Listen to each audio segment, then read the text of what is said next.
मेरा है मन सुंदर। क्यों पापा, इतना बड़ा कदम उठाने के बारे में आपने सोचा भी कैसे? तो मैं क्या करता बेटा, कहने को मैं इस घर का मुखिया हूँ, एक स्तंभ हूँ, वो स्तंभ जो हर मुश्किलों में अपने परिवार की रक्षा करता, अपने परिवारजनों के आत्मसम्मान की रक्षा करता। लेकिन बेटा मैं तो वो स्तंभ हूँ जो अपने खुद के आत्मसम्मान की रक्षा नहीं कर पाया। मैं किसी लायक नहीं हूँ बेटा, किसी लायक नहीं पापा। पापा प्लीज ऐसा मत बोलिए, प्लीज खुद को संभालिए। पापा जी। रोहित इधर बैठ जाओ।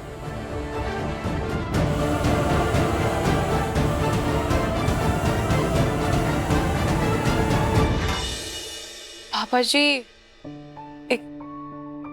एक बात कहूं?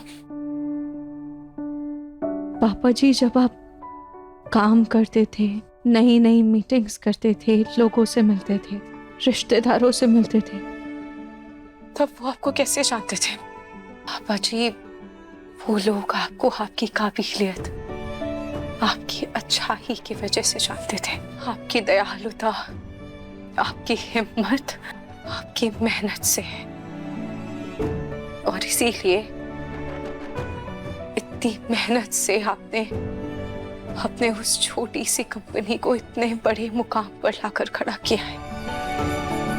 दादी बताती थी पापा जी कि आपने कैसे अपने गांव के इतने सारे बेरोजगार लोगों को रोजगार दिया और अपने गांव को एक नई दिशा दी।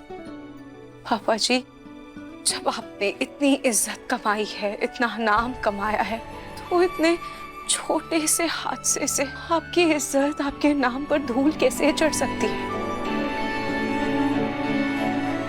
रोहित बिल्कुल सही कह रही है पापा।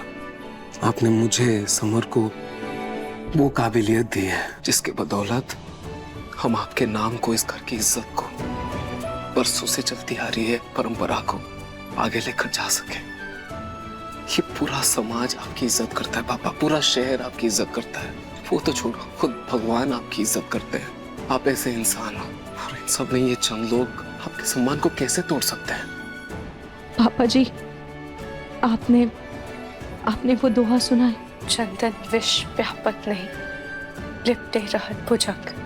इसका मतलब ये होता है कि चंदन के पेड़ पर जाने कितने विषैले सांप लिपटे रहते हैं, पर फिर भी चंदन अपनी शीतलता और अपनी खुशबू नहीं छोड़ता है। ठीक वैसे ही आपका मान सम्मान और आपकी इज्जत भी है। कोई भी विषैला नाग चाहे उसे आकर डसने की कोशिश करे, पर वो उसे डसना तो बहुत दूर की बात है, छू तक नहीं पाएगा। मेरे बच्चों, मैं ये सब बातें भूल गया था। मेरे बच्चे, अच्छा मुझे माफ कर दो बच्चे, माफ कर दो, मुझे माफ कर दो बच्चों। हमेशा एक माँ बाप अपने बच्चों की गलतियों के लिए, उनकी जिंदगी की रुकावट के लिए उनको राह दिखाते, लेकिन जब बच्चे अपने माँ बाप की उलझनों के लिए, उनकी गलतियों के लिए उनको राह दिखाने लग जाए, तो समझ लेना चाहिए कि उनके माँ बाप की परवरिश सफल हो गई। अब जो कुछ भी हुआ सो हुआ। मैं वादा करता हूं कि आज जो तुमने मेरी शक्ति बढ़ाई है, जो मेरी हिम्मत बढ़ाई है, अब इसे ऐसा कदम उठाने के बारे में सोचूंगा भी।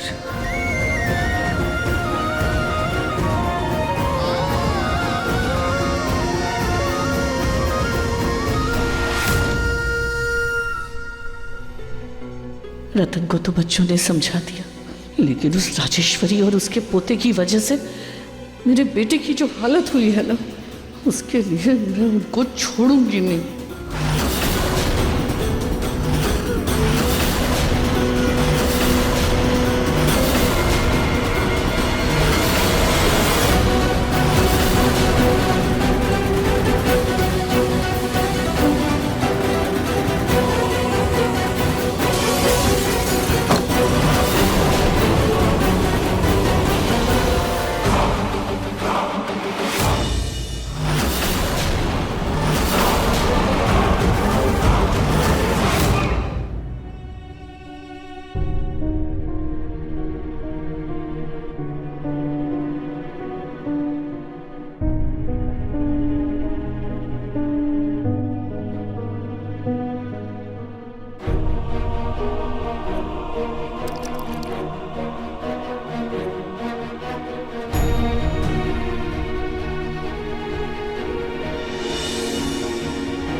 नहाशी,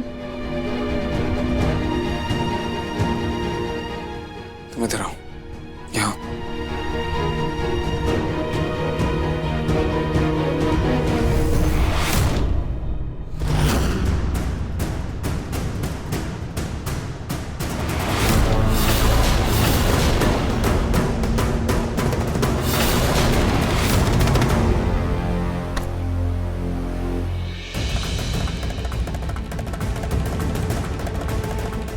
पे कांच के टुकड़े इस पंखे पर चिपका दिए।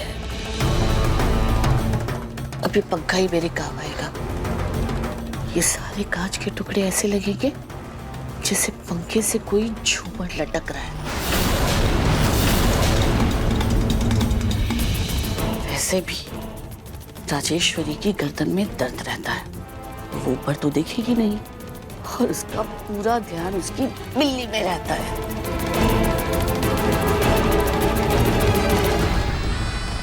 तो जैसे ही ये पंखा चलेगा, ये सारे कांच राजेश्वरी के शरीर के अंदर और राजेश्वरी इस दुनिया से बाहर। अरे मेरी प्यारी बिल्ली, नीनू आ रही है।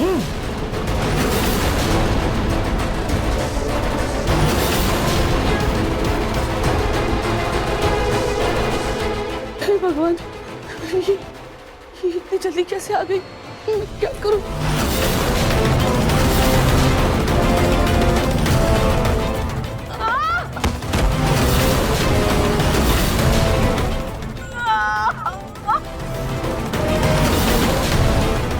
ये आवाज कैसी थी?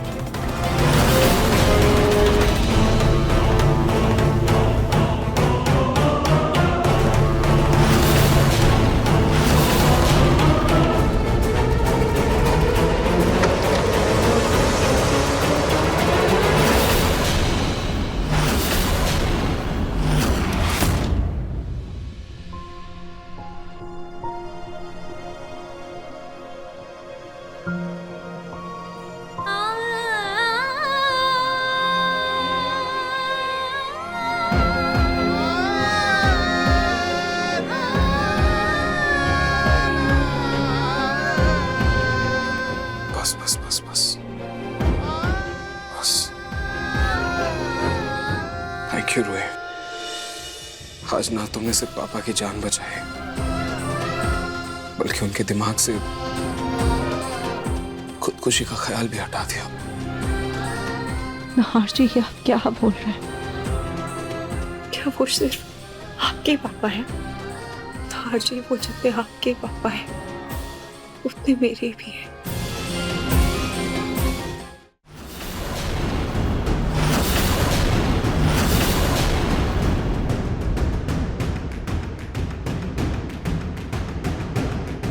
अब ये स्टूल कैसे यहाँ पे गिर गया?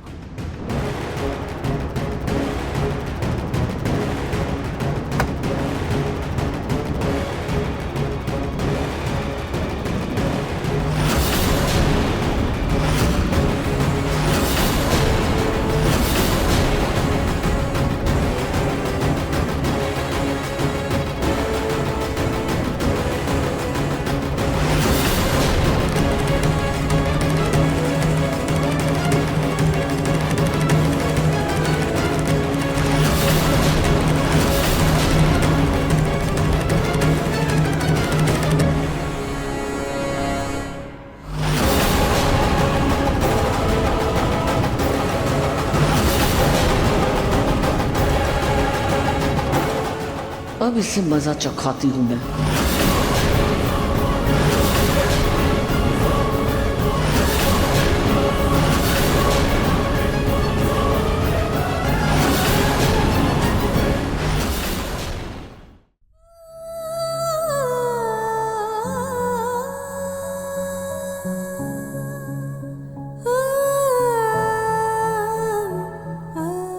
हर्षी, मैं जानती हूँ कि ये वक्त हमारे लिए बहुत मुश्किल है, पर हमें इस मुश्किल पलों में भी हिम्मत रखनी होगी और हमें अपने परिवार के लिए ठोस कदम उठाने होंगे।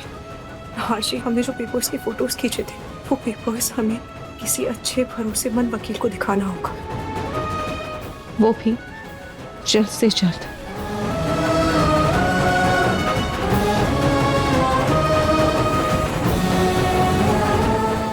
तुम सही कह रही हो रोहिणी, अब वक्त आ गया है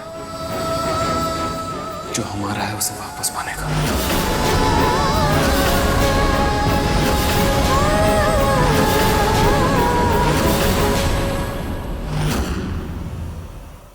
मन सुंदर रात 8 बजे दंगल टीवी पर।